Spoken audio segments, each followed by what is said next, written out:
Weapons locked. Fire on my command." The Admiral's voice cut through the comms. 3 destroyers moved to sink a lone civilian vessel. She didn't flee, didn't flinch. She just lifted a black phone and made one call. 60 seconds later, every screen aboard the USS Layton went dark. A no-fly order grounded their air wing. And the Admiral's career? Over, because the woman they tried to erase was the architect of their entire defense protocol. Who gave her clearance that high? And why did a man in a Pentagon war room call her nemesis? This is Veteran Biker. Comment 1 if you're new, 2 if you've been with us, 3 if you ride with us every week. Like, subscribe, and stay to the end.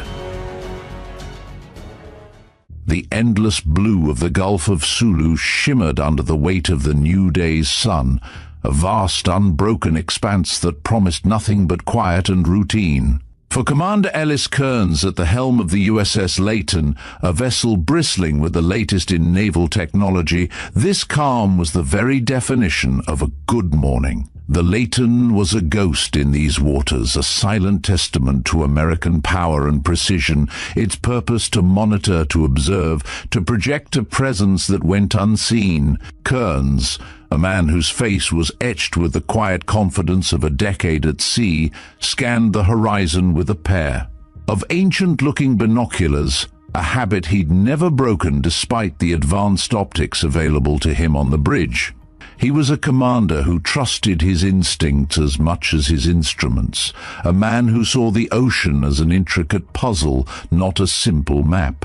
His executive officer, Lieutenant Commander Rourke Dent, was the opposite. Dent was the human embodiment of the Layton's rigid protocols, a man whose ambition was as clean and polished as his immaculate uniform. He trusted the screens, the algorithms, and the cold logic of the rulebook above all else. His posture was always rigid, his gaze fixed on the data streams that scrolled across the holographic displays of the bridge, seeing the world not as a fluid puzzle, but as a series of binary decisions. The first blip on that perfect morning came not as a threat, but as a question. The navigational radar chimed softly, indicating a single, unclassified vessel approximately 5 nautical miles ahead, slowly approaching a designated restricted zone. Dent's eyes narrowed. "Civilian vessel, Captain, heading 140. Incursion trajectory confirmed." His voice was clipped, devoid of any emotional inflection. To him, this wasn't a boat. It was an object on a screen, a variable in an equation that demanded a single predefined solution. Kearns lowered his binoculars, his expression thoughtful. "Any identification? Registry?" he asked, his voice a low rumble. Dent tapped a command on his console. "Negative. Standard recreational craft profile. Single occupant detected via thermal and high-resolution imaging. No transponder signal. Appears to be a solo sailor, sir." The words hung in the air, a picture painted by technology. A lone figure on a small boat, moving with a leisurely pace, a speck of civilian life against the backdrop of a military machine. The image seemed almost quaint, an anachronism in this theater of power. The boat itself, christened the Silent Arrow, was a picture of deceptive simplicity. Its white hull was sleek and well-maintained, suggesting a comfortable if not extravagant lifestyle. A lone figure, a woman, moved with the unhurried grace of someone completely at home on the water. Her movements were economical, her attention split between the gentle rhythm of the waves and a modest navigation console. From a distance, she was unremarkable. She could have been a tourist, an adventurer, a retiree fulfilling a lifelong dream. But up close, the details would have told a different story. The boat's subtle lines were reinforced, its antenna arrays disguised as standard fittings, and the small, quiet hum that emanated from its depths was the sound of a system far beyond any civilian design. Marina Vale, the woman at its helm, was the master of this quiet deception. She wasn't leisurely drifting, she was drifting with purpose. Every slight adjustment to her course, every glance at her instruments, was a calculated move in a game of high-stakes chess. She knew the USS Layton was out there, had been expecting it for the better part of an hour. The cat-and-mouse game was part of the plan, a dance of protocol and patience. Back on the bridge of the USS Layton, the dance was becoming a source of friction. "Initiate standard warning protocol, Lieutenant Commander," Kearns ordered, his voice steady. Dent's fingers flew across his console. A clear, synthesized voice cut through the calm morning, broadcast on all common maritime frequencies. "Civilian vessel on bearing 140. This is the USS Layton. You are approaching a restricted maritime zone. Alter your course immediately. Over." On their high-resolution screens, they watched as the woman, Marina, gave a simple, polite wave in their direction. But her course remained unchanged. The polite gesture, a flicker of humanity, did nothing to alter the cold data on Dent's screen. "She's acknowledging, but not complying, sir," Dent noted, a hint of something that sounded like satisfaction creeping into his tone. To him, the gesture was not one of defiance, but of insolence. It was a clear violation of protocol, a problem that now demanded a more rigid solution. Kearns felt a different kind of unease. There was something about the woman's calm demeanor, her lack of concern, that didn't fit the profile of a typical activist or a lost tourist. Her movements were too deliberate, her vessel too well maintained. It was a mismatch, a discordant note in the symphony of data and commands. "Another warning, Lieutenant Commander. Use a different frequency. Be more direct." Dent complied, his posture growing more rigid with each passing minute. The second warning was sharper, more forceful. "Civilian vessel, this is your second and final warning. You are entering a restricted zone. Change course now, or we will be forced to take action." Again they watched as Marina's boat maintained its heading. Through the magnified image they could see her check a reading on an instrument panel, then make a minor adjustment to her course. The adjustment was noticeable, but not enough to take her away from the boundary. It was a move designed not to comply, but to taunt. The tension on the bridge began to thicken, a palpable weight in the air. Dent, his voice laced with the self-righteousness of a man whose every belief was being challenged, turned to Kearns. "Sir, regulations are clear. Unauthorized vessels in these waters, especially with increased regional activity, are a clear threat. She could be gathering intelligence. She's toying with us." Kearns stared at the screen, at the tranquil image of a woman and her boat. He felt the weight of his command, the responsibility to act, but his instincts, the part of him that saw the world as a puzzle, screamed caution. "Final warning," he said, his voice now steel. He would make the call himself. "Civilian vessel, this is the USS Layton. This is your final warning. Failure to alter course will result in a warning shot being fired across your bow." As the message was sent, a young ensign, a junior communications officer named Miller, stood frozen at his station. His eyes were wide, fixed on a specific data stream coming from Marina's vessel. A series of pulses, a digital handshake, a flicker of light that lasted less than a second, but to him felt like an eternity. He had seen it before, in a classified briefing, a top-secret training module that had been redacted from the final curriculum. It was a recognition code, a silent identifier for something not meant to be seen, a phantom protocol. His heart began to pound against his ribs. He knew what it meant. He had seen the consequences of misidentifying a vessel with this code. He tried to speak, to call out, to tell his superiors what he had seen. The words got stuck in his throat, a knot of fear and disbelief. The command was already in motion. Dent, unable to hide his satisfaction, had relayed the orders to the weapons station. Prepare to fire a warning shot. Aim well clear of the vessel. Standard Distance Protocol. The order was an act of pure, unadulterated protocol. It was the correct decision, the only decision according to the rulebook. The shot was meant to be a show of force, a splash of water that would send a clear, unambiguous message. But in that moment, as the order was given, a different impulse, a darker one, took hold. Dent, seeing his chance to assert dominance, to prove the correctness of his rigid worldview, spoke into the comms channel to the weapons officer, his voice barely a whisper, a subtle adjustment to the order. Aim just a hair closer to the waterline. Make sure she gets the message. It was a violation of protocol, a small but catastrophic alteration. It was an act of arrogance, a deliberate push for escalation that went against every one of Kearns's instincts. The warning shot cracked across the water, a percussive slap that shattered the morning's serenity. But instead of splashing harmlessly beside the Silent Arrow, it clipped the hull just above the waterline. The impact was a sickening crunch, a sound that seemed to carry across the water and into the very souls of the men on the Leighton's bridge. A gasp went through the crew. The perfect, calm morning had been irrevocably broken. On the screens, they watched in horror as a small breach appeared in the hull of Marina's vessel. Water immediately began to seep in.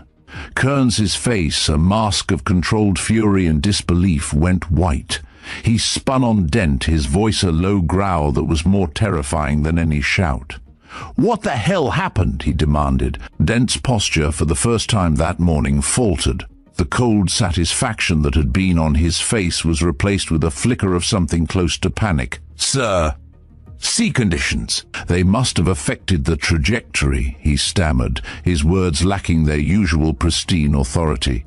The targeting was correct, it was an accident, but the words were hollow, even to his own ears. He knew what he had done. He had given the order, the small, subtle alteration that had turned a warning into an act of aggression.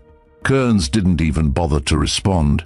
He grabbed the radio, his hands trembling with a mixture of rage and dread. "Civilian vessel, this is the USS Leighton. Do you require assistance? We are preparing rescue operations." He looked through his binoculars, his gaze fixed on Marina's boat. He expected panic, a distress call, a frantic wave for help. He expected to see the frantic movements of a woman whose life was now in danger. But what he saw sent a chill down his spine. Marina Vale did not panic. She did not wave. She did not even look at the growing pool of water around the breach in her hull. Her movements were, if anything, more deliberate, more precise. She simply walked into her cabin, her back to them, her focus entirely on her next move. The silent efficiency of her actions, the utter lack of concern, was more terrifying than any scream of panic could ever have been. Something was profoundly, fundamentally wrong with this picture. On the bridge of the Leighton, Ensign Miller, who had been frozen in terror, now found his voice, a strangled whisper that cut through the horrified silence of the crew. "Sir, the code. I saw it." Kearns, still holding the binoculars, didn't turn. "What code, Miller?" he asked, his voice strained. "A redacted protocol, sir. From the Phantom training module, a recognition code. We're not supposed to engage with vessels that transmit it." The words, finally spoken, hung in the air like a death sentence, but it was too late. The shot had been fired. The damage had been done. In the cabin of the Silent Arrow, Marina Vale retrieved a small, sleek black device, a satellite phone unlike any standard model, and with the same unnerving calm, she spoke just 6 words into it. The words were a quiet, precise command, an activation key in a system no one on the Leighton's bridge was cleared to know existed. And as the silent communication was sent, the crew of the Leighton, the officers who had fired a shot that was meant to be a simple warning, could only watch in dawning horror as their multi-billion-dollar warship suddenly went silent. The screens flickered. The encrypted systems went offline. All command protocols began to fail simultaneously, and in that moment, the true weight of their mistake began to settle in. The chaos on the bridge of the USS Layton was not a symphony of screaming alarms or flashing red lights. It was a vacuum, a sudden, terrifying void of sound and function. The holographic screens that had moments before displayed crisp tactical data and navigational vectors now flickered with a green-tinged static before going dark. The comforting low hum of the ship's complex systems died, replaced by an unsettling, profound silence. The officers and crew, their hands still hovering over silent consoles, exchanged bewildered glances. This wasn't a power failure. The emergency lights were still on. It wasn't a standard malfunction. Every system, every single one, had failed simultaneously. Commander Ellis Kearns, his face still pale from the shock of the warning shot, felt a cold dread settle in his stomach. His gaze shot from one dark screen to the next, his mind racing to find a protocol, an explanation, anything that could make sense of this impossible situation. Lieutenant Commander Rourke Dent, the man whose arrogant whisper had set this disaster in motion, stood frozen, his immaculate posture finally broken. The smug satisfaction that had briefly graced his features was gone, replaced by a dawning, bone-deep terror. Then, from the bridge's main communication speakers, which by all accounts should have been dead, a sound emerged. It was not a voice. It was a digitally altered tone, an octave lower than any human could produce, devoid of emotion, a cold cascade of data points. It was a sound that made the hair on the back of every man's neck stand on end. The sound ceased, and a new voice, equally synthesized and devoid of life, filled the bridge. The words themselves were simple, yet they landed like a physical blow. USS Layton, this is a STRATCOM override. Protocol 7. You have engaged a Phantom-class asset. Authentication code Echo, Sierra, Mike, India, Sierra. The bridge fell into a deeper, more profound silence than before. Every officer, every crew member, from the most junior ensign to the most senior lieutenant, stared at the speakers as if they were a ghost. The words, the code, the sheer impossibility of the transmission were a direct violation of everything they knew about military security and encrypted communication. Dent's face had gone a shade of grey that was not natural. He turned to Kearns, his jaw working silently, the rigidity of his ambition now replaced by a fragile, crumbling confusion. "Sir, what is this?" he whispered, his voice a pathetic imitation of the clipped authority he had so proudly worn. Kearns didn't answer. His mind was a whirlwind of memories, fragments of a classified briefing he had received years ago upon taking command. A briefing that was intentionally designed to be boring, to be forgettable, to be relegated to the back of his mind as a series of improbable theoretical scenarios that would never, under any circumstances, come to pass. The name of the protocol, the authentication code, they were all there, buried deep in his subconscious, a grim and terrible truth now clawing its way to the surface. He finally spoke, his voice tight with a tension that threatened to snap. "Stand down all weapon systems," he ordered, his gaze still fixed on the speaker. "Now." "That's an order, Lieutenant Commander." His words carried a weight that was unmistakable, the weight of a man who suddenly realized he was standing on the edge of an abyss. Dent hesitated for a microsecond, a flash of stubborn defiance in his eyes, but it was gone as quickly as it came. He obeyed. His hands, which had been so quick to give the command to fire, now moved with a clumsy, horrified slowness. A new noise, subtle at first, then growing louder, cut through the tension. It was the rhythmic thumping of a helicopter approaching from the east. The communications officer, Ensign Miller, whose earlier warning had been ignored, now spoke, his voice filled with a desperate, terrified energy. "Sir, a helicopter is approaching. It's not responding to any of our requests for identification. The lack of a response, the very audacity of it, was an act of pure institutional defiance. It was a statement what was happening was beyond the purview of the USS Layton's command structure. Before Kearns could even process the information, a new transmission blared from the speakers, overriding the helicopter's own static. "Let it land." "That's Director Frost from Naval Intelligence." The name hung in the air, a final definitive nail in the coffin of their understanding. Director Quillen Frost was a mythical figure, a man whose face rarely appeared in any official capacity, whose name was whispered in hushed tones in the highest echelons of military power. His arrival in person was not a good sign. It was a sign of a catastrophe of unimaginable scale. The bridge fell silent again. A heavy, suffocating silence as the helicopter landed with surgical precision on the Layton's deck. Before they could even begin to process the arrival of the head of Naval Intelligence, a new secured video transmission appeared on their main tactical display. The screen, which had been a dead grey just minutes ago, suddenly blazed to life. A woman with silver hair pulled back in a severe bun, her uniform adorned with rows of decorations, stared back at them. Her name was Admiral Celine Harrow, and her voice, when she spoke, was tight with a controlled fury that was far more terrifying than any unhinged scream. "Commander Kearns," she began, her eyes burning into him through the screen, "do you have any idea what you've done?" Kearns stood at attention, his posture instinctively rigid despite the internal chaos. "Admiral, we engaged an unresponsive civilian vessel approaching a restricted zone following standard protocol. The warning shot inadvertently struck the hull." His words were a desperate attempt to cling to the order and logic that had defined his entire career.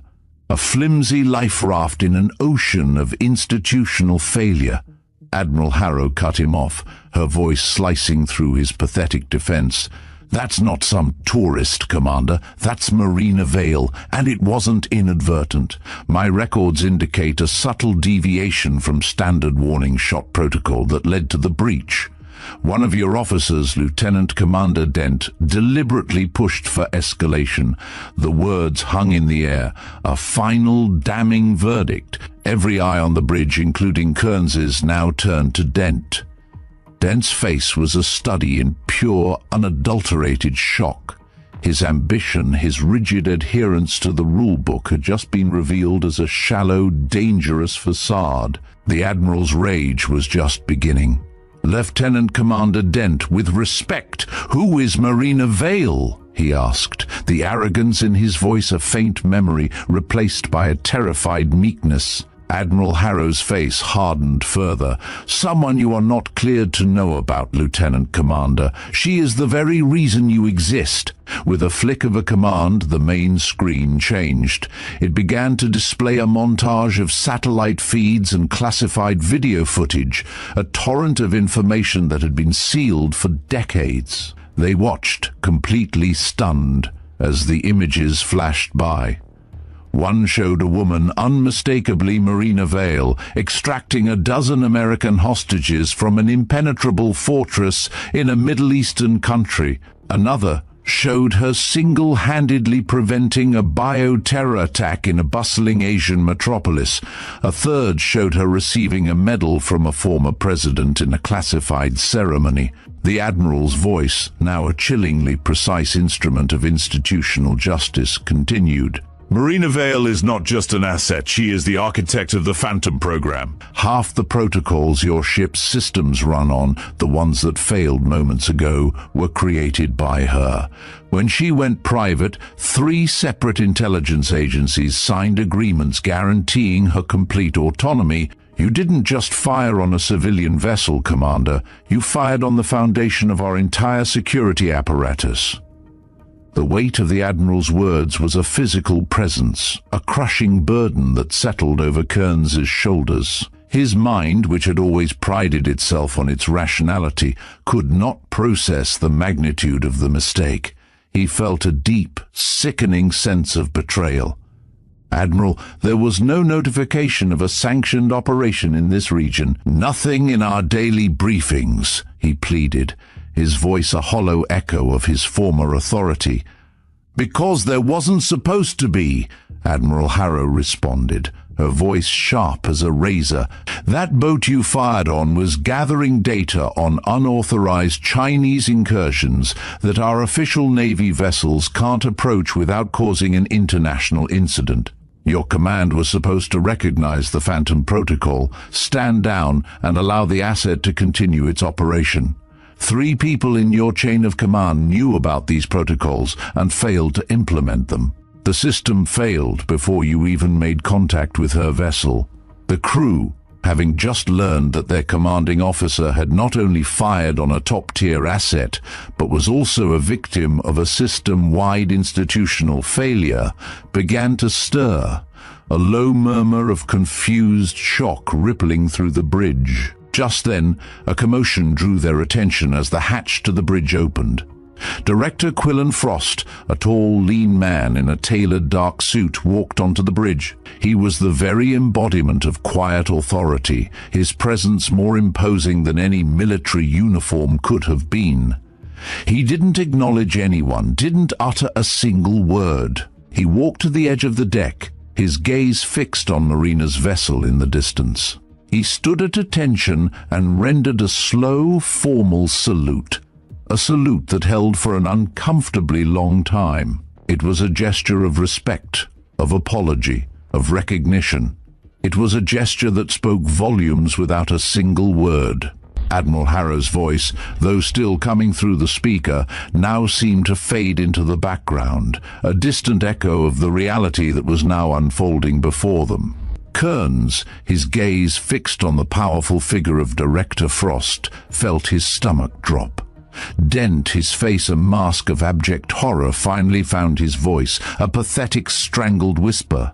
"Sir, what happens now?" Kearns, no longer concerned with the man's petty ambitions, turned his attention back to the screen. Effective immediately, Admiral Harrow's voice cut in, cold and final. "This patrol unit is suspended. Lieutenant Commander Dent will be reassigned pending investigation. 2 admirals have already tendered their resignations for the failure in communication protocols." The words were a death sentence for Dent, the end of a career he had so desperately sought to advance. His face flushed a deep crimson, a mixture of rage and shame. "Admiral, this is completely unjust. We followed standard procedure." But his protest was futile. Admiral Harrow simply cut him off. "This is not open for discussion, Lieutenant Commander." The image on the screen blinked out. The bridge was plunged back into silence, a silence now heavy with the weight of institutional failure and ruined careers. The helicopter, which had just delivered the Director of Naval Intelligence, now began to prepare for its departure, its rotor blades a final deafening sound that symbolized the end of an era. As the crew began to disperse, their faces a mixture of confusion and pity, Kearns was left alone on the bridge. He looked out at the tranquil water of the Gulf of Sulu, at the distant, deceptively peaceful boat of Marina Vale. He knew that the system had failed him, had failed them all. But the knowledge was a cold comfort. He was a commander without a command, a man whose entire worldview had been shattered in a matter of minutes. As Director Frost, his former silent, powerful silhouette on the Leighton's deck, prepared to depart, Kearns was left with a single unanswerable question. He had followed the rules, had trusted the protocols, and had been caught in a web of secrets far older and more complex than he could ever have imagined. He was just a man on a bridge, watching the world as he knew it crumble, all because of a single 6-word phone call. The silence that fell upon the bridge of the USS Leighton was a silence of complete and utter institutional collapse. Commander Ellis Kearns, a man whose entire professional life had been built on order and protocol, stood amidst the wreckage. Of his command, watching as Director Quillen Frost, a figure of almost mythical authority, departed in his unmarked helicopter. The thrumming of the rotor blades was the only sound that pierced the air, a final deafening period at the end of a devastating sentence. Frost's presence had been a declaration, a physical manifestation of a world far beyond the regulations and clearances that Kearns had so dutifully adhered to. Now the man who had been the face of that world was gone, leaving Kearns alone with the fallout. The weight of the situation was a physical presence, a crushing force that settled on Kearns's shoulders. He was a commander without a command. A captain of a ship that was now, for all intents and purposes, a floating crime scene. The crew, shaken and bewildered, had been dismissed to their quarters, their faces a mixture of confusion and pity for their captain.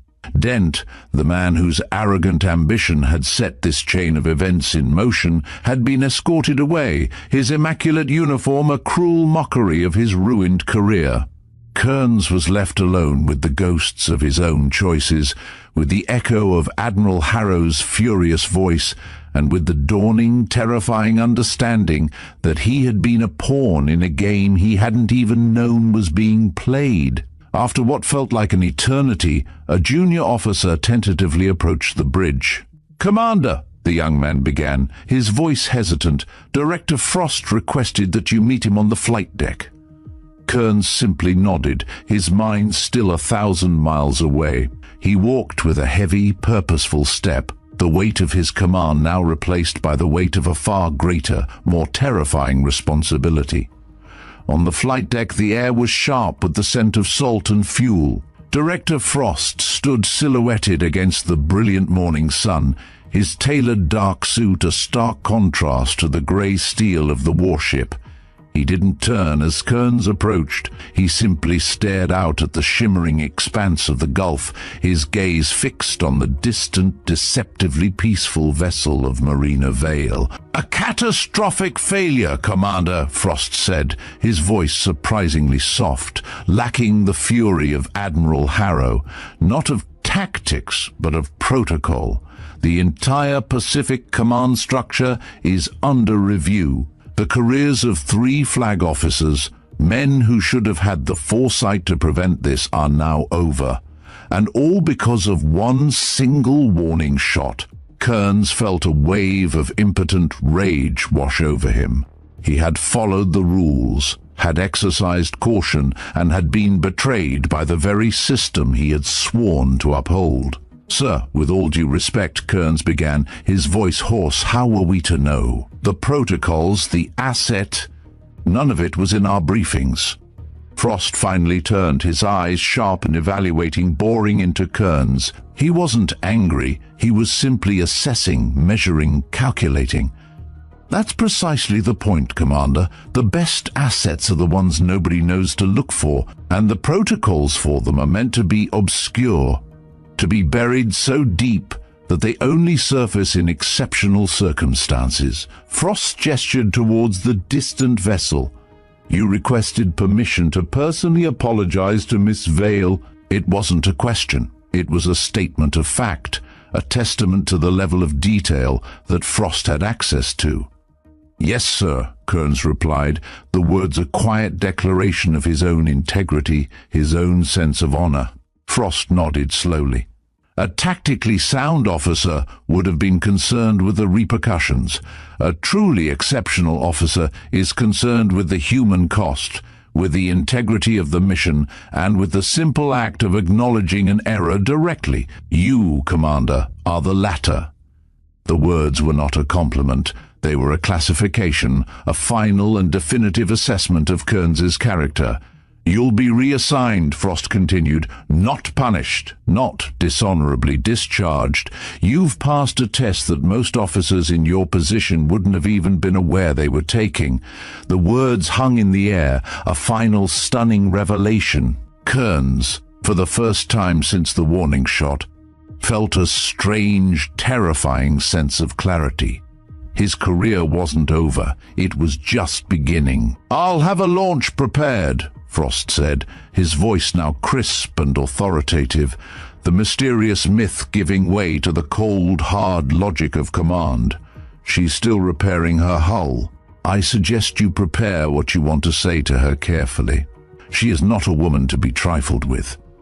Minutes later, Kearns stood on the deck of a small, nondescript launch, the low hum of its engine the only sound in the otherwise deafening silence. He was a man suspended between two worlds. Behind him, the colossal grey mass of the USS Layton, a symbol of the rigid, by-the-book military structure he had so dutifully served. Ahead of him, the small, unassuming vessel of Marina Vale, a symbol of a far more fluid, more dangerous, and more powerful reality. He looked down at his own hands, the hands of a commander, the hands that had been on the verge of issuing a standard protocol that would have, in a different world, been the correct move. But this was not that world. This was a world of sovereign assets, of classified protocols, and of a woman who was a ghost in the machine.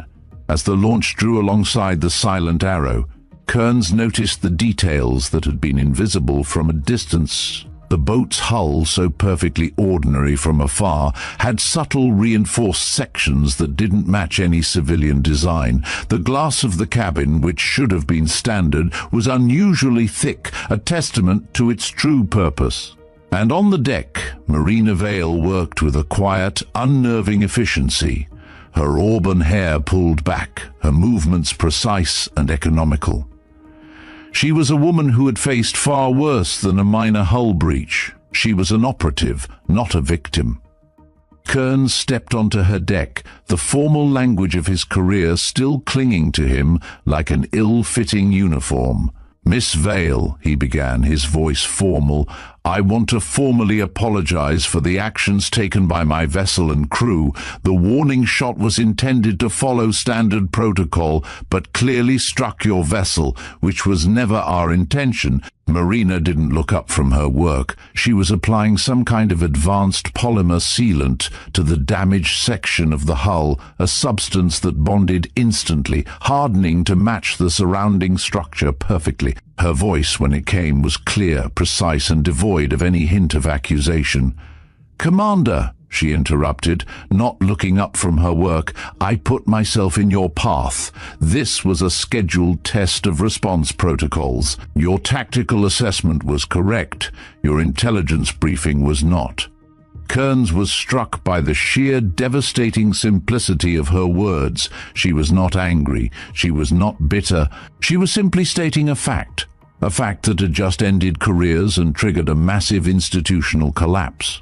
"They're dismantling our entire unit because of this," he said, the frustration finally bubbling to the surface, a trace of bitterness in his voice. Marina finally looked up, her eyes sharp and evaluating, fixed on his. "They're restructuring because 3 people in your chain of command knew about Phantom protocols and failed to implement them. The system failed, not you." She set aside her repair tools and reached into a waterproof case, extracting a small, unmarked device no larger than a thumb drive. "When you're reassigned next month, and you will be reassigned, not discharged, plug this into any secure terminal. It will give you access to the real briefings you should have had." Kearns stared at the device, then back at Marina. The weight of it, the gravity of its implications, felt staggering. He had been a soldier in a war he didn't know existed, and now he was being given the keys to the kingdom. "Why me?" he asked, the question escaping his lips before he could stop it. "Why not Dent?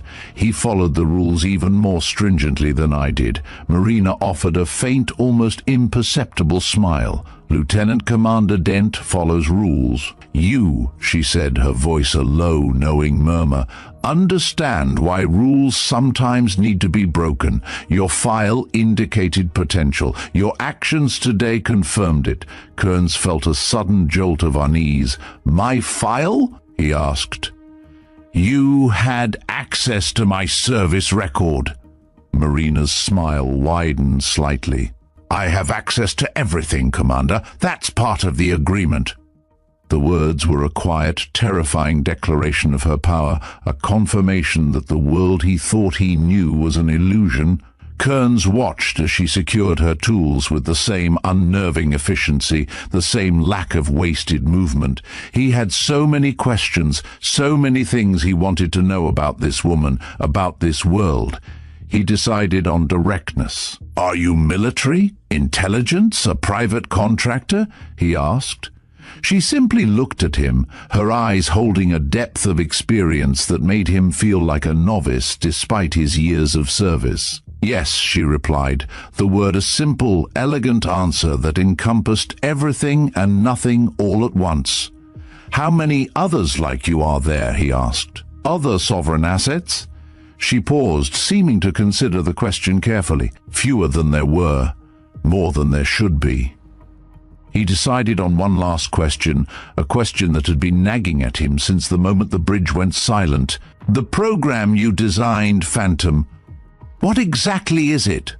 Marina paused, her gaze fixed on the horizon, her mind a million miles away.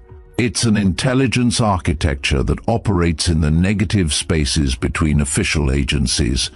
When the CIA can't talk to the NSA because of jurisdictional boundaries. When naval intelligence can't coordinate with foreign allies because of classification issues, Phantom creates secure bridges. I maintain those bridges." She glanced back at him, her eyes holding an unspoken challenge. "And that requires me to be mobile, independent, and outside the system I help maintain. Separation provides perspective."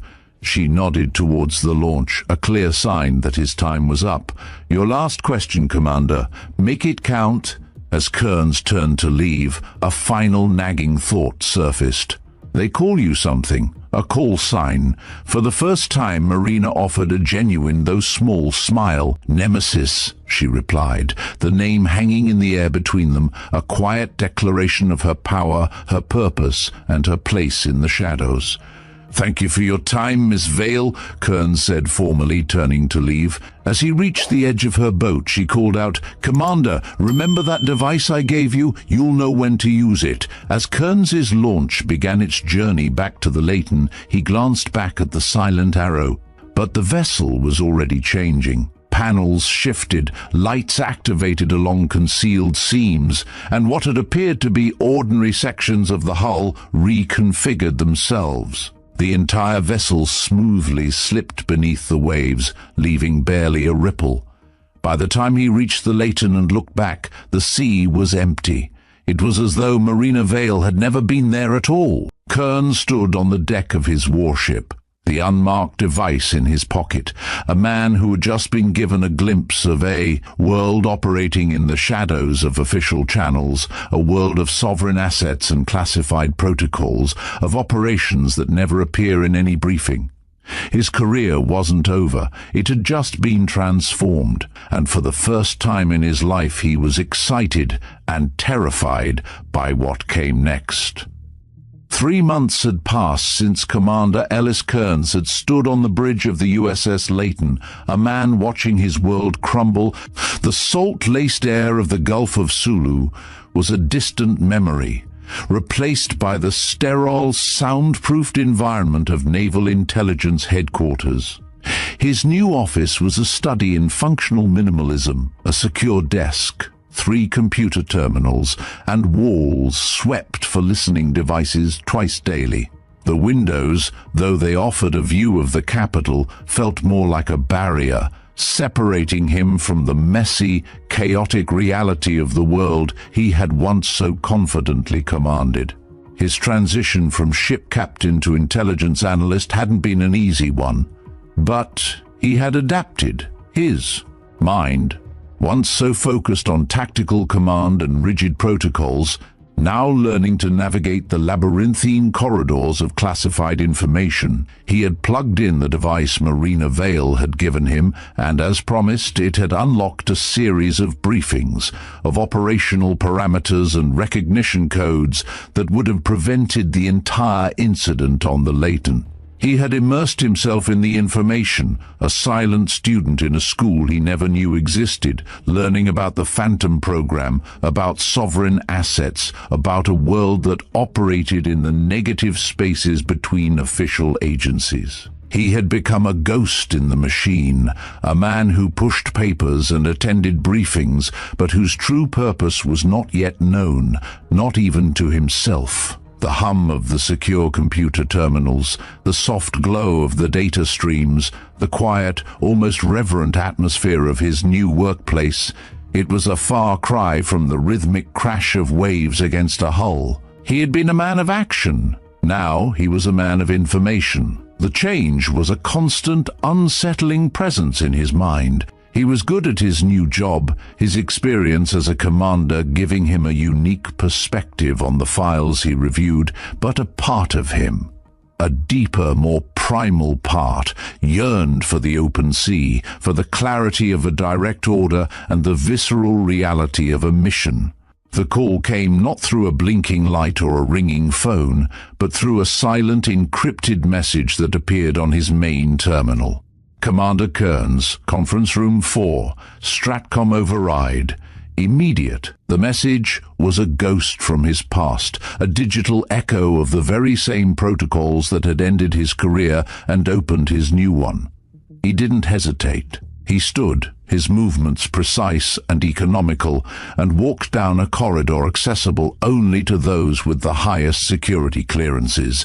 The conference room was a marvel of technology, a silent, dark space where holographic maps and data streams hung in the air like constellations. Director Quillen Frost stood at the head of the table, his posture perfect, his expression unreadable. Several other intelligence officials, their faces a mixture of intensity and quiet concern, were already gathered. Frost began without preamble, his voice a low, precise instrument of authority. 12 hours ago, we lost contact with one of our sovereign assets operating in Malaysian waters. Asset code name Orchid was tracking a ship suspected of carrying advanced weapon systems to a non-state actor. Her vessel's emergency beacon activated briefly, then went dark. A three-dimensional holographic map of the Malaysian coastline appeared in the center of the table, a stark digital representation of a crisis unfolding in real time. An intelligence analyst stepped forward, his voice clinical and detached. Latest satellite imagery shows increased patrol boat activity from the Malaysian Navy in the region. They may have intercepted our asset. The room fell silent, a palpable tension settling over the officials. Intercepting a phantom asset was a catastrophe. Capturing one was an international incident waiting to happen. Frost's expression hardened. If they've captured a sovereign asset, the protocols are clear. We need to extract immediately before they realize what they have. The stakes were astronomical. A captured phantom asset wasn't just a person, it was a library of classified information, a repository of protocols and secrets that could compromise an entire network of global intelligence. "Sir," Ellis ventured, his voice cutting through the silence, "have we considered requesting assistance from Nemesis? Her operational area overlaps with this region." The room fell into a deeper, more profound silence. Several of the officials exchanged glances, a mixture of disbelief and apprehension on their faces. The very name Nemesis was a ghost story, a myth whispered in the highest echelons of power. Frost regarded Ellis with a long, measuring look, a hint of something that might have been approval in his eyes. "That's why you're here, Commander. Nemesis has already made contact. She's requesting you specifically for a joint operation." Ellis felt a jolt of surprise, a strange mixture of apprehension and a primal sense of anticipation. He, a paper pusher, a former ship captain, was being requested by a ghost, by a living legend. "Me? Why?" he asked, the words escaping his lips before he could stop them. Frost simply slid a secure tablet across the table. "She believes you've seen her operate up close. That gives you an advantage most intelligence officers lack. These are your orders. You will rendezvous with her vessel at these coordinates in 6 hours. From that point, you'll be operating under her tactical command." The orders were clear, concise and terrifyingly open-ended. Assist Nemesis in extracting sovereign asset Orchid and any associated intelligence materials. Use of force authorized as necessary. No official acknowledgement of U.S. involvement if compromised. Ellis absorbed the information, his mind, once so focused on the precise black-and-white world of Naval Command, now learning to navigate the grey, chaotic world of deniable operations. "Sir, what's my cover if things go wrong?" he asked, a professional question born of a lifetime of military experience. Frost's expression was grim. "You're on leave, personal vacation. If captured, you're a private security consultant who made very poor choices about where to sail." The words, spoken with a chilling finality, made it clear that this wasn't a joke. Extraction would be on standby, but they wouldn't enter sovereign waters unless absolutely necessary. He was, in all senses of the word, on his own. 6 hours later, Ellis found himself aboard a high-speed transport heading across the Malaysian waters. The night was moonless, perfect for covert operations, but his mind was a whirlwind of memories and protocols, of the rigid, structured world he had left behind and the fluid, dangerous world he was about to enter. As they approached the rendezvous coordinates, the pilot reduced speed. "Commander, we're 5 minutes out. No visual on the target vessel." Ellis wasn't surprised. "She'll find us. Maintain position and wait."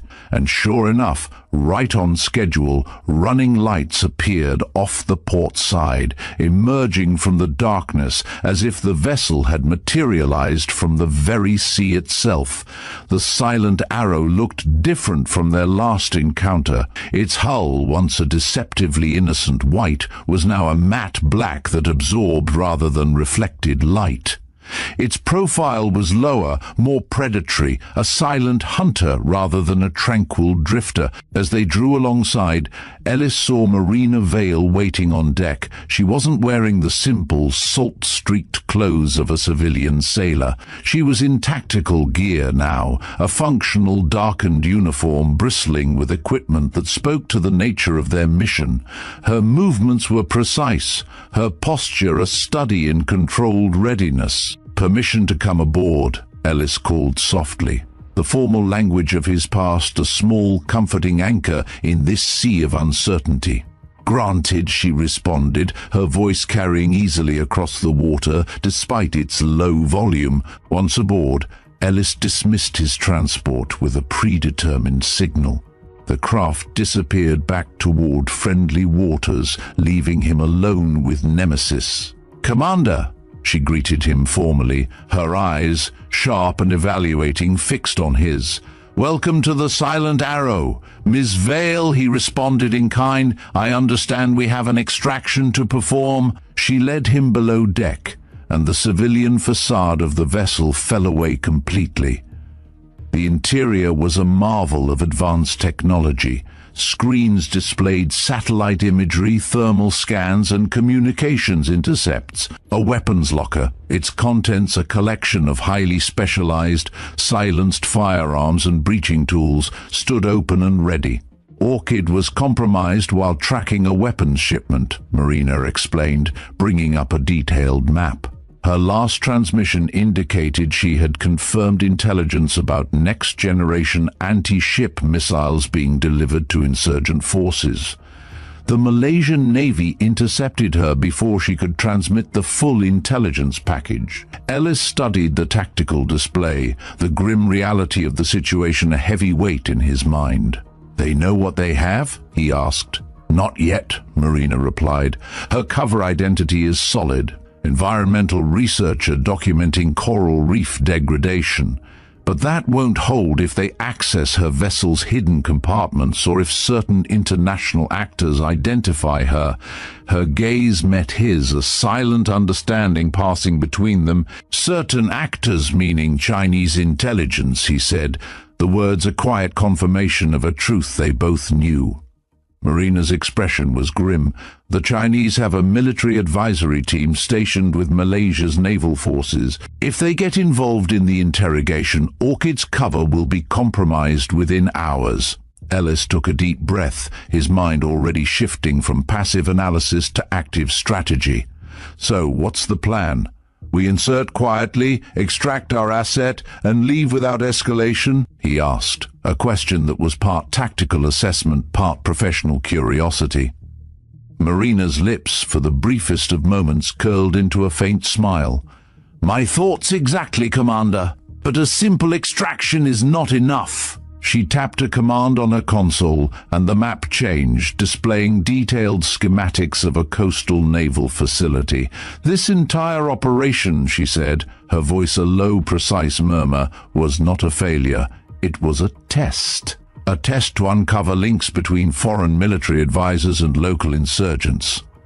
Ellis stared at her, the pieces of the puzzle he had been given months ago now clicking into place. You're saying Orchid was intentionally captured? He asked, the words a testament to the sheer, audacious genius of the Phantom program. Marina nodded. Exactly. We needed to confirm which Chinese military officers were embedded with the Malaysian Navy. Orchid's capture created an opportunity to map their response patterns and identify key personnel. Her extraction by us forces them to reveal additional security protocols. Ellis absorbed the information, a wave of profound respect for this woman washing over him. She wasn't just a tactician, she was a grandmaster, playing a game on a board no one else could even see. And my participation? He asked, the question a quiet, almost reverent acknowledgement of his own new place in this world. Marina's gaze, sharp and evaluating, met his. Your participation serves multiple purposes. It demonstrates to Director Frost that you can operate effectively in sovereign asset scenarios. It provides you with field experience in extraction operations. And it allows me to evaluate your potential for future collaboration. The words were a confirmation of everything he had just learned, a final, definitive classification of his new role. He was no longer a commander, he was an asset, and his mission, his true mission, was just about to begin. The coastal compound was a study in subtle contradictions. From a distance, it appeared to be a standard-issue military facility, a high concrete wall, a single main gate, and the usual array of watchtowers. But up close, the details told a different story. The guards at the checkpoint, though armed, carried themselves with a certain laxity, a kind of weary professionalism that spoke of long, uneventful shifts. Their uniforms, while clean, were not as pristine as those of the men on the USS Layton. This was a post dedicated to routine, to the quiet enforcement of territorial boundaries, not to the high-stakes world of international espionage. Marina Vale, disguised as a lead researcher from a fictional International Marine Conservancy, handled the initial interaction with a practiced ease. Her Burmese, a language Ellis Kearns had no idea she spoke, was flawless, a flowing river of polite requests and professional jargon. Ellis, playing the role of her American colleague, said little, his job simply to observe, to project an air of quiet authority and to let Marina take the lead. The credentials they presented, thick with official-looking seals and watermarks, were a masterpiece of forgery. They were not just a simple fake ID, they were a complete and utter fabrication of a plausible reality, a deep-cover narrative so thorough that no amount of cursory checking would have revealed the lie. As they were escorted through the administrative areas, Ellis noted the subtle cues that Marina had no doubt been looking for.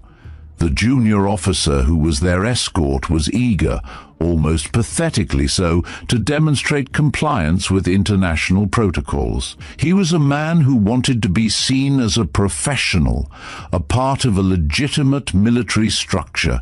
He was not a man who was equipped to deal with a ghost, a nemesis, a phantom. He was a man playing a role, and Marina Vale was the director of his entire scene. The detention facility was as Spartan as they had expected, but not inhumane. The cells were simple concrete boxes with metal cots, but they were clean, and the air was not thick with the stench of despair. This too was a detail that fit the narrative. They were treating the detainee, Orchid, not as a spy or a prisoner of war, but as a simple territorial violator, an environmental researcher who had strayed too far.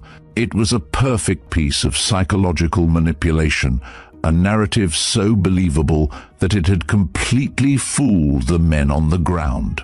When their escort left them in an administrative office to consult with his superiors, the civilian facade of the mission was dropped with a chilling swiftness. The moment the door closed, Marina moved to the computer terminal, her movements precise and economical. "What are you doing?" Ellis whispered, his voice a low, tense murmur. Marina's fingers flew across the keyboard, creating our distraction. Erasing security logs simultaneously. We have approximately 7 minutes before someone notices the system intrusion. Her words were a final, definitive declaration of the stakes. The clock was ticking. When their escort returned with the approval to interview the prisoner, he led them to the detention block. They found Orchid in her cell, a small, wiry woman with closely cropped hair and the wary eyes of someone who had seen too much of the world. She sat on her cot, her posture still that of an environmental researcher, her face devoid of any emotion that would give away her true identity. She showed no recognition when they entered, maintaining her cover even now. "Ms. Whitman," Marina addressed her, using her cover name. "We're here from the International Maritime Conservancy to discuss your research activities in protected waters." Orchid played along perfectly, launching into a detailed and technically accurate explanation of coral reef monitoring protocols. When their escort stepped outside, her demeanor changed instantly. Her eyes, which had been so placid, now burned with an intense, focused energy. "Extraction?" she asked quietly, her voice a low murmur that was almost lost in the silent tension of the room. "In progress," Marina confirmed. "Intelligence package compromised?" Orchid shook her head. "Had to scuttle the vessel with the hard evidence on board, but I memorized the key details. Shipping manifests, serial numbers, contact protocols. Chinese military involvement confirmed." Marina nodded, her expression grim. "Ellis, prepare for our exit. 3 minutes." Right on cue, a sudden jarring alarm began to blare throughout the compound. Emergency lights flashed, casting long, dancing shadows on the walls. A computerized voice, speaking not in Burmese but in Chinese, began to announce a security protocol violation. The distraction was a masterpiece. Marina had not simply caused a fire alarm, she had created a diversion that would force the local authorities to focus on what appeared to be a Chinese military system override, a direct challenge to their sovereignty. In the ensuing chaos, they were able to exit the compound with a terrifying, almost surreal ease. Guards rushed past them toward the administrative buildings, their faces a mixture of confusion and panic, paying little attention to 3 civilians walking purposefully in the opposite direction. At the service entrance, a nondescript truck waited with a local driver who acknowledged Marina with nothing more than a nod. They climbed into the back, concealed by cargo tarps, and began the journey back toward the coast. The ride was silent, the only sound the low rumble of the truck's engine and the distant, fading blare of the alarms. Once they were safely underway, Ellis, whose heart was still pounding from the adrenaline of the extraction, finally spoke. "Smooth extraction," he commented, the words a quiet acknowledgement of Marina's genius. "Almost too smooth." Marina gave him an appraising look, a flicker of something that might have been approval in her eyes. "You notice that, Commander? The level of access, the perfect timing of the distraction, the convenient absence of senior officers." Her words were a test, a final, definitive examination of his abilities. "This was coordinated from within," Ellis replied, the pieces of the puzzle finally clicking into place. "Very good, Commander. We have assets in many places. Some know they are assets. Others simply receive unexpected promotions or transfers when they make decisions that benefit our operations." The words were a quiet, terrifying declaration of the sheer scale of the Phantom network. Orchid, who had been listening to their exchange, spoke up from beneath her blanket. "The intelligence is solid. Chinese next-generation anti-ship missiles with modified targeting systems designed to defeat U.S. carrier group defenses. They're using Malaysian insurgents as cover for field testing." The stakes, which had already been high, were now astronomical. "That's worth the extraction risk," Ellis acknowledged, the words a professional assessment of the mission's value. "But how did you get compromised, Orchid?" he asked, a question that now held a new, deeper meaning. Orchid simply looked at him, a faint, almost imperceptible smile on her lips. "I didn't, Commander. My capture was deliberate. We needed to confirm which Chinese military officers were embedded with the Malaysian Navy. Now we have faces, names, and operational patterns." Ellis stared at her, then back at Marina. The full, unvarnished truth of the situation was a physical blow, a complete and total subversion of his entire understanding of the mission. "This entire operation," he said, his voice a low, strangled murmur, "was theater." "Not exactly," Marina clarified, her voice a calm, precise instrument of institutional power. "We needed specific intelligence that couldn't be gathered remotely. Orchid's capture created an opportunity to map their response patterns and identify key personnel. Her extraction by us forces them to reveal additional security protocols." She paused, her eyes meeting Ellis's. "And your participation served multiple purposes, Commander. It demonstrates to Director Frost that you can operate effectively in sovereign asset scenarios. It provides you with field experience in extraction operations, and it allows me to evaluate your potential for future collaboration." The words were a final, definitive confirmation of the game he had just played.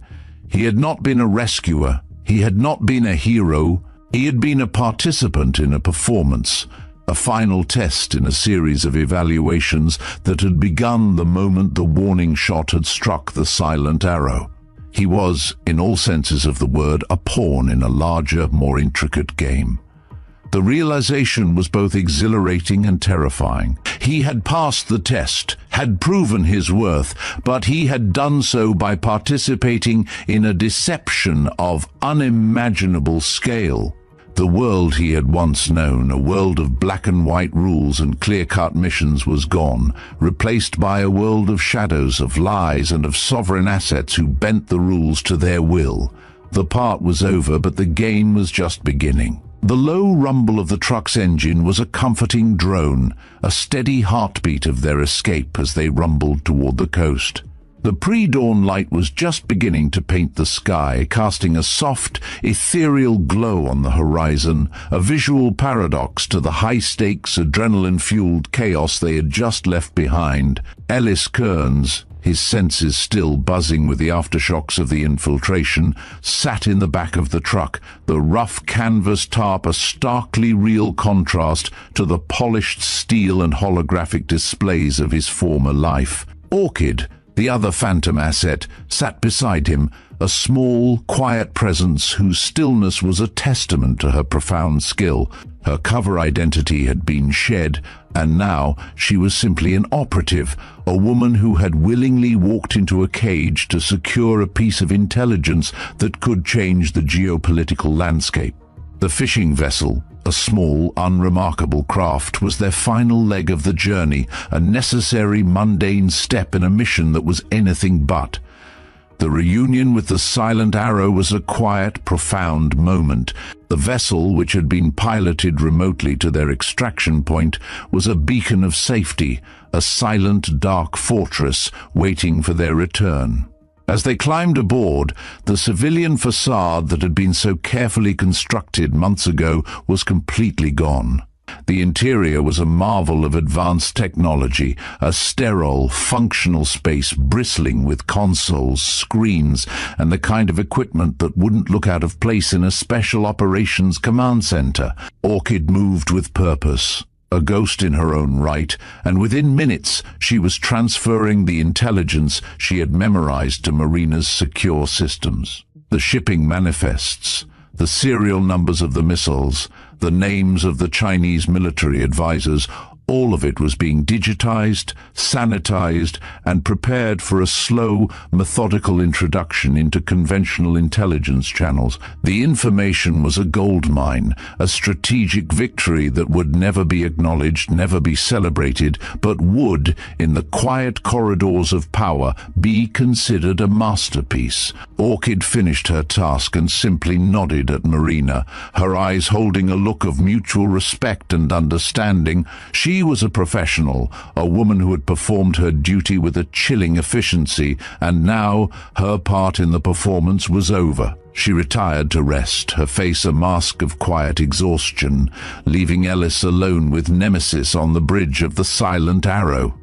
The silence that fell between them was not awkward. It was a silence of profound understanding, of two people who had just shared an experience that would forever bind them to a world that most could never even imagine. Marina moved with the same unnerving calm, her hands gliding over the controls, her gaze fixed on the horizon as she set a course for international waters.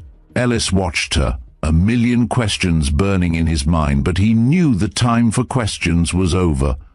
This was a moment for quiet observation, for absorbing the final, definitive truths of this new world. Marina, for her part, seemed to sense the weight of his thoughts. Without looking at him, she spoke, her voice a low, precise murmur that was the final piece of his evaluation. "Your performance exceeded expectations, Commander," she said, the words a quiet confirmation of his new purpose. "Thank you, I think," Ellis replied, a ghost of a smile on his face. The phrase was a small human crack in the otherwise impenetrable professional facade they had both built. The conversation that followed was not a dialogue. It was a final, definitive briefing. Marina spoke of the Phantom program not as a series of protocols, but as a philosophy. "The device I gave you months ago," she said, her eyes fixed on the distant horizon. "Have you used it beyond accessing the briefings?" Ellis shook his head. "No, I haven't felt ready." Marina nodded slowly, a look of understanding on her face.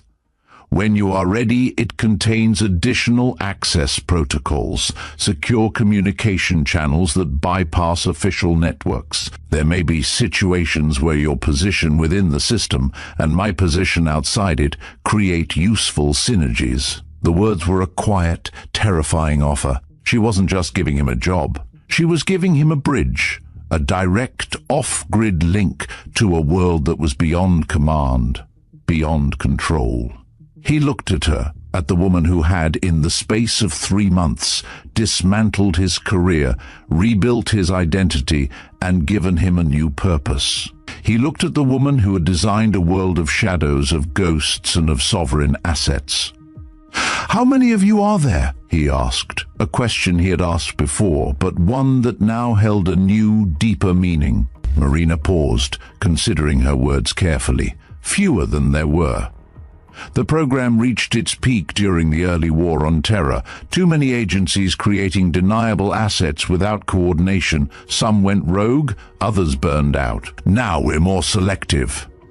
Her gaze met his, a silent confirmation that he was now one of the chosen, one of the few. "And the Phantom Division?" he asked, the words a quiet acknowledgement of his new, terrifying reality.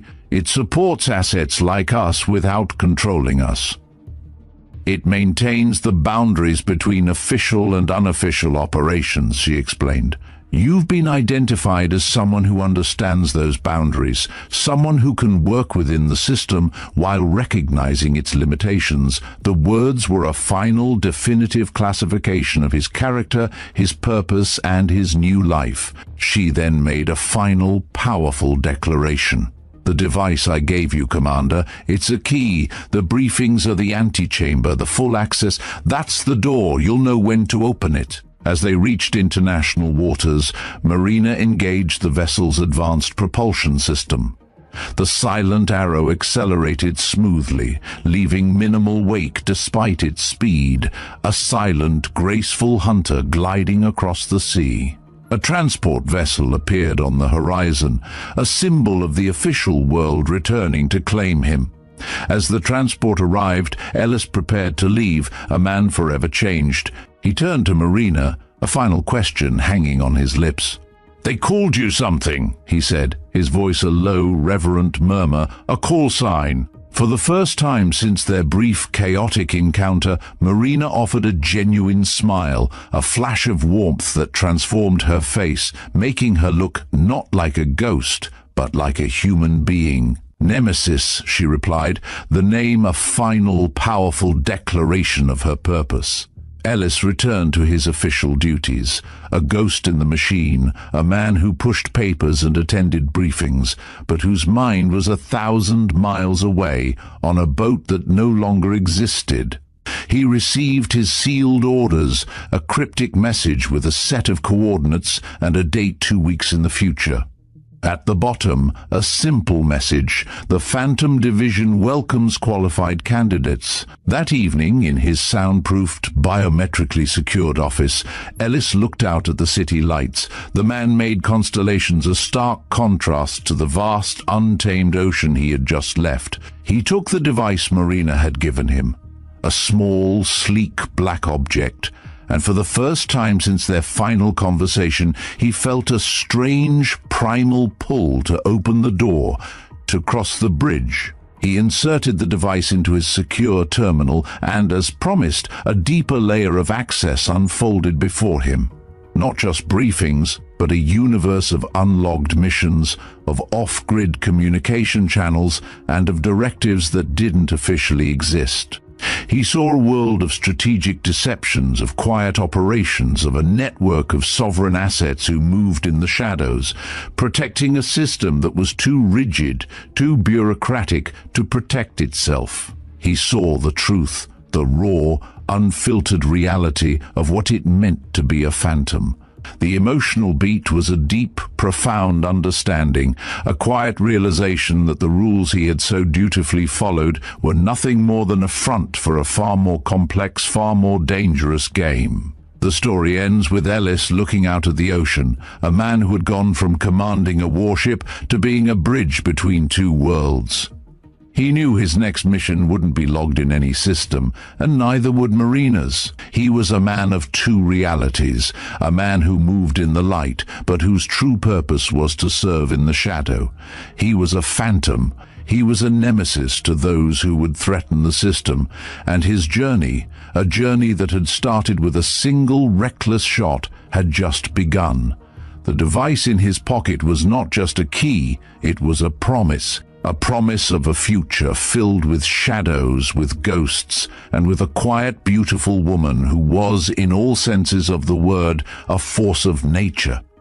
He was ready. And so, as the digital ghost of Nemesis vanishes into the silent depths of the sea, the story leaves us not with a sense of closure, but with a profound and unsettling beginning. Commander Ellis Kearns, the man who once trusted in the black and white certainties of naval protocol, is now a man living in the grey.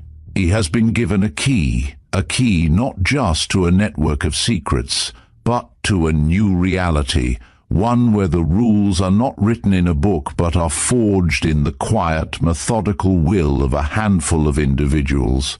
His journey is a powerful reminder that the world is never as simple as it appears, that beneath the placid surface of routine and order there exists a profound and chaotic undercurrent.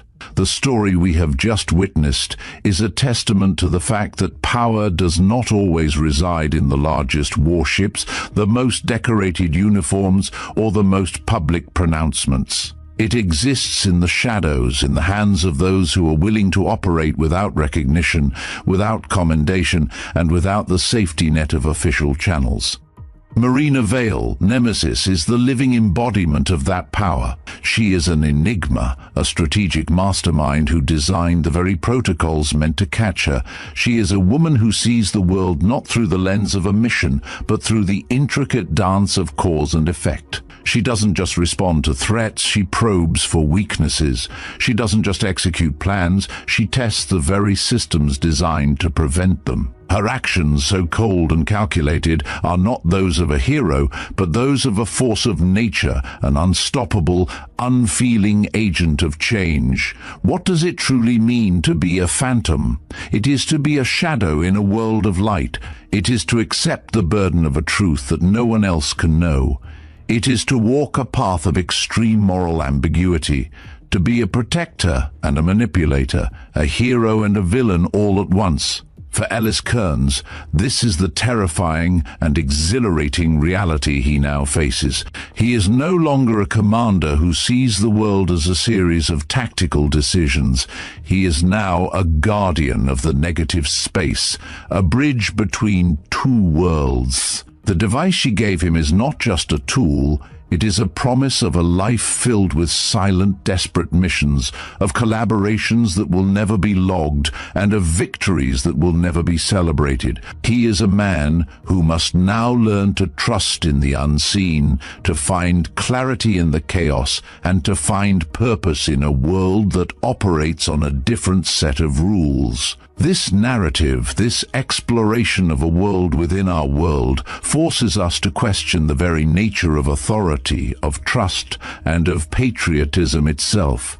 Is it more patriotic to follow the rules, even when they lead to a catastrophic failure, or is it more patriotic to break them, to bend them to the will of a higher purpose? The story of Ellis Kearns and Marina Vale is an eternal question, a philosophical debate played out in a high-stakes arena of warships and covert operations. The line between right and wrong, between good and evil, is not a solid one. It is a fluid, ever-changing boundary, a line that can only be defined by the actions of those who dare to walk it. The most profound and resonant aspect of this entire tale lies not in the technological marvels or the adrenaline-fueled escapes, but in the quiet, human moments of choice. The choice of a young officer to speak up, even when it was too late. The choice of a commander to request to apologize, to acknowledge a mistake, even when his own career was on the line. The choice of a phantom, of a ghost, to extend a hand of trust to an outsider, to give him a key and a choice. These are the moments that define us, that shape our destinies, and that ultimately determine the course of our lives. Ellis Kearns' journey is not just a story of a man who was recruited into a secret program. It is a story of a man who chose to be a part of something larger, something more profound, something more meaningful than the rules he was sworn to uphold. He chose to become a part of the shadows. He chose to become a nemesis. And in doing so, he found a purpose that he never knew he was looking for. The device in his pocket is not just a symbol of a new life. It is a promise of a life filled with purpose, with meaning, and with a quiet, powerful understanding of the world as it truly is. His story is a testament to the power of a single choice, a single moment that can change everything. It is a story of a man who went from being a pawn in a game to being a player in a world he never knew existed. And as he looks out at the horizon, a man forever changed, a man with a new purpose and a new identity, we are left to wonder about the silent, unseen battles that are being fought every single day in the shadows by the ghosts. And so, as we leave Commander Kearns to his new reality, we want to thank you, our incredible audience, for joining us on this journey. This has been a tale of strategy, of intrigue, and of the hidden heroes who operate in the shadows. Brought to you by the Veteran Biker Channel. We'd love to hear your thoughts on this story. What do you think about Marina Vale's methods? Do you believe Commander Kearns made the right choice by joining the Phantom Division? Let us know your opinions in the comments section below. We read every single one of your comments and value your input. And if you enjoyed this story and want to hear more tales of high-stakes intrigue and the hidden corners of our world, please make sure to hit that like button and subscribe to our channel. Your support means the world to us and allows us to keep bringing you these incredible stories. We have a whole library of other thrilling content waiting for you. You can check them out right here on your screen. Until next time, stay safe out there, and thank you again for watching.